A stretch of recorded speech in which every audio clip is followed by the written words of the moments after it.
Washington Square Park is a vibrant hub of activity today, bustling with musicians, families, and students. But beneath its lively surface lies a haunting history that stirs the imaginations of those who dare to look deeper.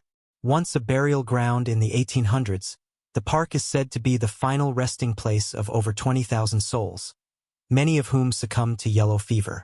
As the seasons change, the remnants of that sorrowful past seem to seep through the very soil, lingering like whispers in the wind.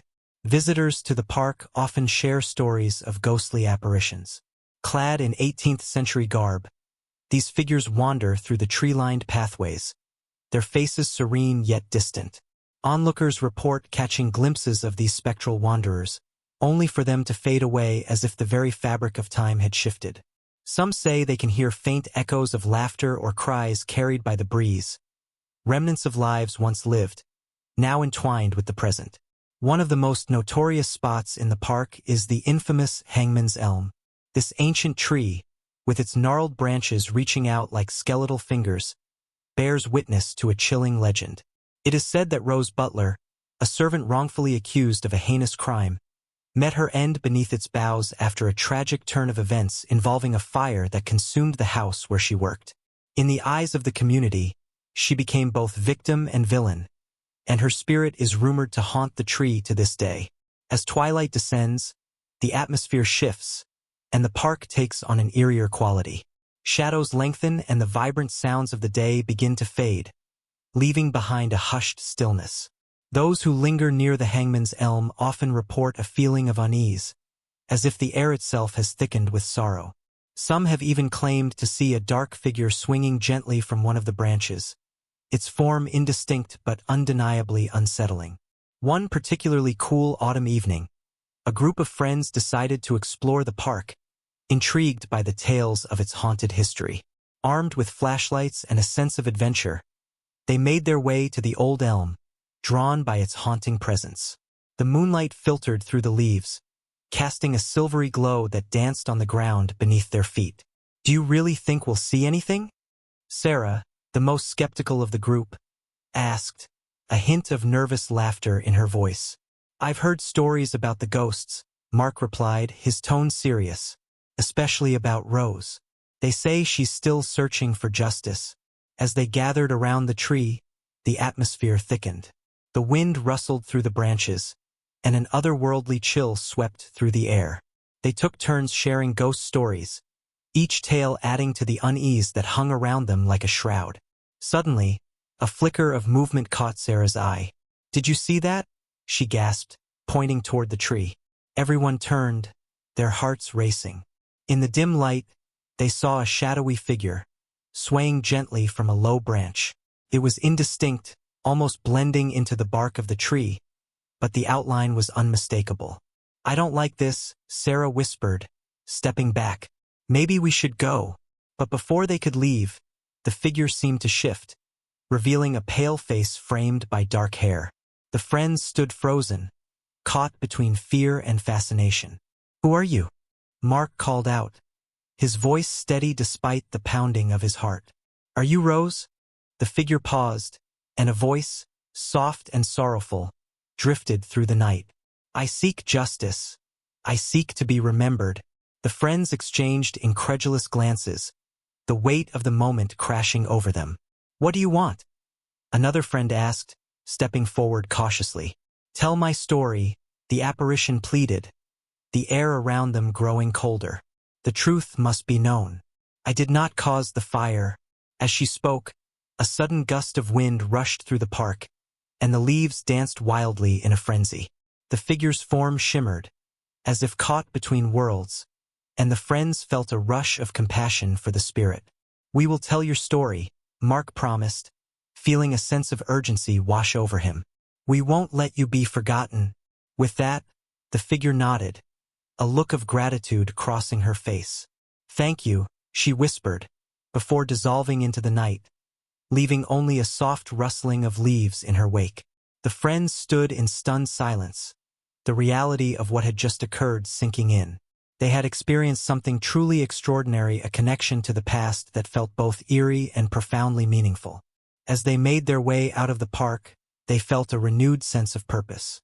They would share Rose's story, the tale of her unjust fate and the truth of her innocence, ensuring that her spirit could finally rest in peace. And as they walked away, the whispers of Washington Square Park seemed to echo around them, carrying the stories of the past into the present, a reminder that while time may erase the physical, the memories and the spirits of those who came before would always linger in the hearts of the living. Don't forget to subscribe and like if you liked this story. The friends walked through the park, the sounds of the bustling city fading behind them as they processed what had just happened. Each step felt heavier with the weight of Rose's story and the promise they had made to share it. "I can't believe we actually saw her," Sarah said, her voice a mix of disbelief and wonder. "What do we do next?" Mark glanced back at the towering silhouette of the Hangman's Elm, feeling a strange pull. "We need to gather more information about Rose. There must be records, newspaper articles, something that can help us tell her story accurately. Maybe we can start at the local library," suggested another friend, Alex. "They often have archives or history sections." With a newfound sense of purpose, they headed toward the library, eager to delve into the past. As they walked, the city buzzed around them, people chatting, cars honking, and the distant strumming of a guitar filled the air. But the group felt wrapped in their own bubble, the weight of their mission overshadowing the vibrant life surrounding them. Upon reaching the library, they entered the quiet sanctuary filled with the scent of old books and polished wood. The calm atmosphere contrasted sharply with the thrill of their earlier encounter. They approached the front desk, where a librarian greeted them with a warm smile. "We're looking for information on a woman named Rose Butler," Mark explained. "She lived in the 1800s and, well, we think she might have had a tragic story." The librarian's expression shifted, and she nodded knowingly. "There are a few records in our historical archives. Follow me."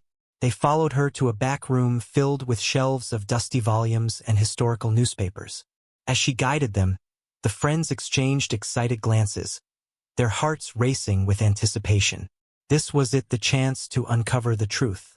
The librarian pulled out a few large, bound volumes, flipping through pages filled with fading ink. "Let's start with the local newspaper archives. They often reported on significant events and people in the community." As they gathered around a large table, the librarian began to sift through articles, scanning for anything related to Rose. The friends leaned in, eager to assist, their fingers brushing over the pages as they searched for clues. Minutes turned into hours as they combed through articles, and finally, a headline caught Mark's eye. "Tragic fire claims life of local maid." His heart raced as he read aloud the details of the fire that had destroyed the home where Rose worked. The article painted a vivid picture. Rose had been accused of arson, a tragic scapegoat for a community desperate for answers in the wake of the disaster. The fire had killed several people, and the town, gripped by fear, had quickly turned against her. They labeled her a witch, a villain, Mark said, anger rising in his voice. "This isn't just about her death. It's about the injustice she faced." They continued reading, uncovering snippets of Rose's life. She had been a well-liked servant, known for her kindness and laughter. The more they learned, the more they felt a connection to her spirit. It was as if she had been waiting for someone to tell her story, to give her a voice. As they gathered more details, they stumbled upon a chilling revelation. A follow-up article discussing the trial that had taken place after the fire. It says here that Rose was found guilty based on flimsy evidence and public hysteria, Alex pointed out, incredulous. She was executed without proper representation. A sense of determination washed over the group. "We have to share this," Sarah said firmly. "We can write an article or even create a presentation for the community. People need to know what really happened." As they pieced together Rose's life story, the friends could feel her spirit guiding them, encouraging them to seek justice even after so many years. They worked tirelessly that night, compiling notes and gathering evidence, fueled by the fire of their newfound mission. Finally, as dawn broke, they stepped outside, bleary-eyed but invigorated. The park lay quiet in the early morning light, the Hangman's Elm standing tall as if watching over them. "We need to go back," Mark said, determination in his voice. We have to finish what we started. Rose deserves to be honored properly. They returned to Washington Square Park, their hearts racing with a mix of excitement and trepidation. As they approached the old elm, they felt a sense of reverence wash over them. The air was still, and the first rays of sunlight illuminated the branches, casting dappled shadows on the ground. "Rose," Mark called out, his voice echoing in the serene morning. "We're back. We found your story, and we're going to share it." For a moment, the park seemed to hold its breath. Then, as if in response, a gentle breeze rustled the leaves of the tree, and they felt a warmth envelop them, a soft, reassuring presence. In that moment, the friends understood that they were not just uncovering history. They were honoring a life cut short, a spirit that had longed for acknowledgement. They gathered around the tree, each of them placing a hand on its rough bark, feeling the connection to Rose deepen. As they shared their plans to tell her story, a sense of peace settled over them. They were not alone.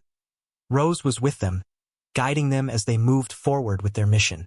With renewed vigor, they began to brainstorm ideas for how best to honor her memory, perhaps a community event in the park, inviting locals to hear her story and learn about the darker aspects of their shared history.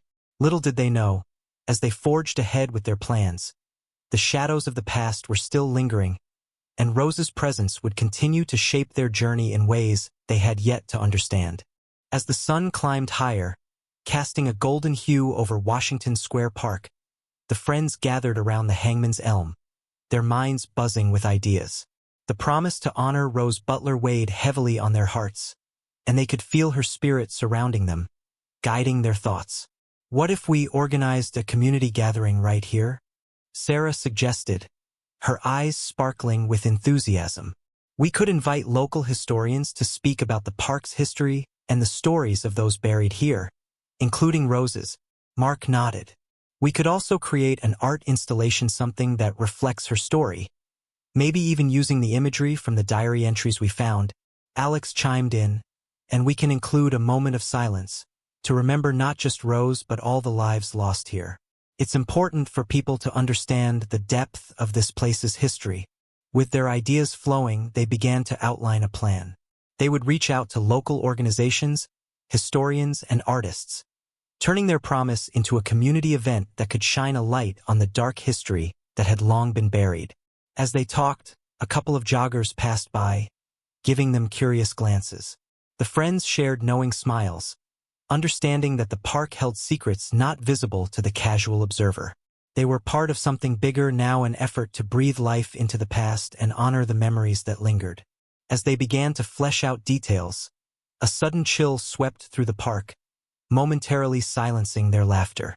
They exchanged uneasy glances, recalling the eerie atmosphere of their encounter with Rose. It was as if the air thickened with expectation.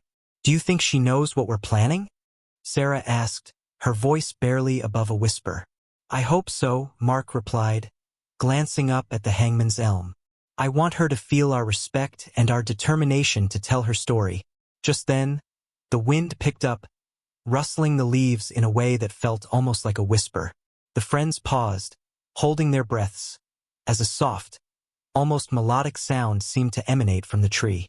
It was as if Rose herself was responding, encouraging them to continue. Feeling inspired, they spent the next few hours outlining their plans, dividing responsibilities among themselves. They decided to hold the gathering 2 weeks later, giving them time to promote it and build a community presence. They envisioned an afternoon filled with storytelling, art, music, and reflection, inviting everyone to participate. As the day wore on, they decided to leave the park, their minds buzzing with ideas. They headed to a local cafe, eager to brainstorm how to promote the event. Over coffee, they laughed and shared stories, their bond strengthening as they worked together. But as the sun began to set, a sense of unease crept in. The cafe was bustling with life, yet their thoughts kept returning to the park. "What if we don't do Rose justice?" Alex mused, a shadow crossing his face. "What if people don't care?" Mark shook his head. "They will care. Everyone has a story, and Rose's story matters. We just have to present it in a way that resonates with them." The friends rallied, each offering encouragement and motivation. They talked about reaching out to local news outlets and social media to share their plans. As the evening wore on, their excitement reignited, and they crafted a plan for their outreach. After hours of brainstorming, they finally parted ways, the anticipation for the upcoming event filling them with energy. As Mark walked home, he couldn't shake the feeling that they were being watched, the shadows of the park lingering in his mind. When he arrived home, he sat down with his notes, eager to start drafting a flyer for the event. But as he typed, he felt a chill in the room, and the lights flickered ominously. He paused, glancing around, feeling an inexplicable presence. "Rose?" he called softly, half joking, half serious. The air felt charged, and for a fleeting moment, he could have sworn he heard a faint whisper, a gentle breeze that swept through his living room. Shaking his head, he dismissed it as his imagination, focusing instead on the flyer. The days turned into a blur as the group poured their hearts into the event, reaching out to artists, local historians, and community members. They created flyers, shared on social media, and spoke to anyone who would listen about Rose's story. As the date approached, excitement built in the community. People began to respond, sharing their own connections to the park and expressing their interest in attending the gathering. Mark and his friends felt a sense of accomplishment, but also an underlying tension, the weight of the responsibility they felt to honor Rose properly. Finally, the day of the gathering arrived. The park was alive with energy, filled with people setting up booths and arranging art displays. Colorful banners fluttered in the breeze, and the atmosphere buzzed with anticipation.